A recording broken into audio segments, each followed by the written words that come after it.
One thing I have said before and will say again is that if my father died on the 2nd of June 1994, it was not of cancer.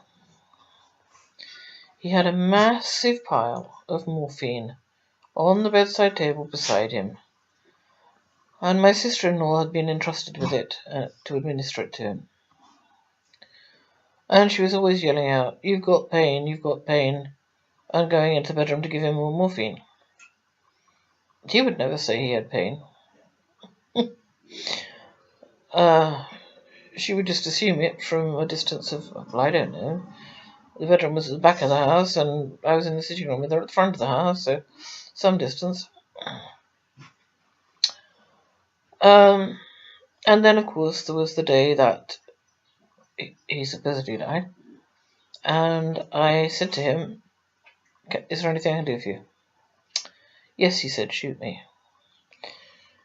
And I have said I couldn't shoot him, partly because I didn't have a gun.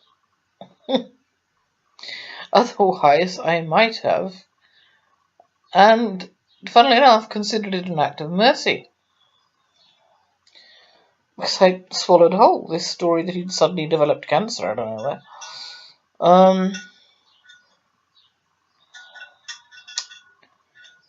So I did go out to consider that request for a period of 1 hour. And as I passed his open bedroom door, my sister-in-law was bent over him, and he was moaning and he was struggling. Now, I can't talk now because I'm bulky now. Then I was thin. She was very, very, very stocky.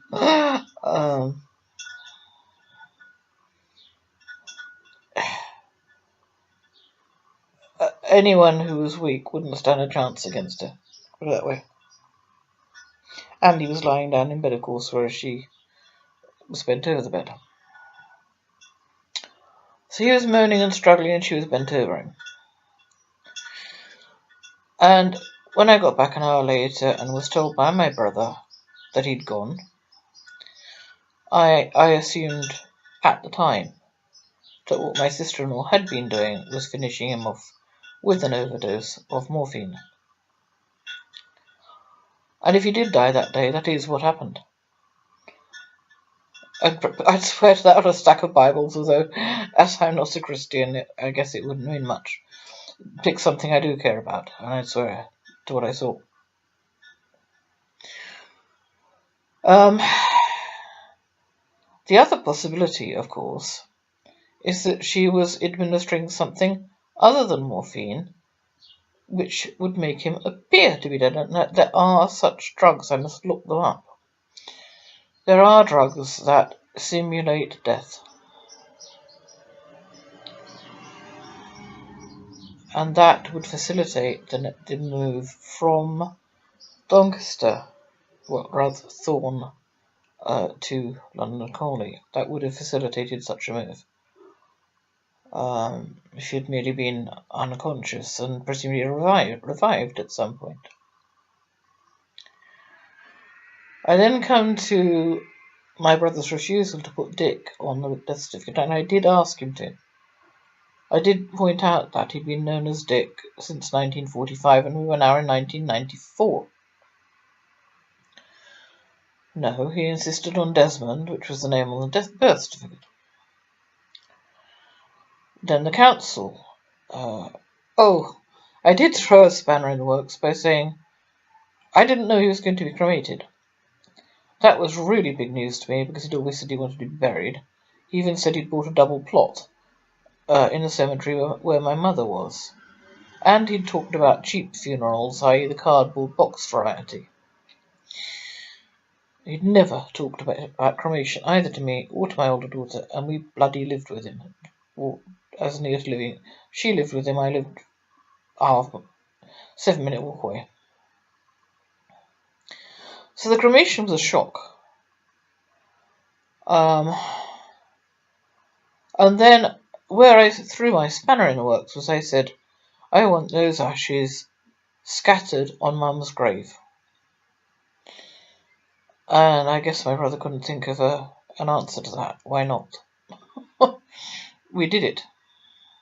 Some ashes of some sort, of something, were scattered on my mother's grave.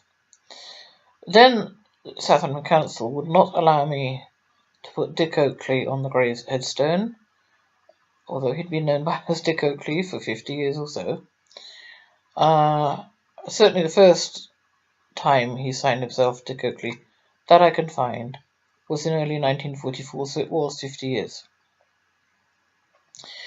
The council said no, Dick couldn't go on the gravestone because it wasn't the name on his birth certificate. They were wrong, because he had. If you use the name Dick for 50 years, that is legally your name. You have that legal right, and it should have gone down. And this second alias Dick Oakley had the fact that it was an alias appended to his death certificate.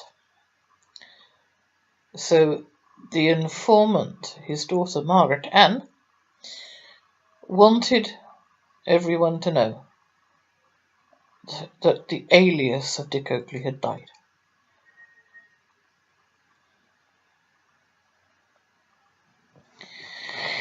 End of that train of thought.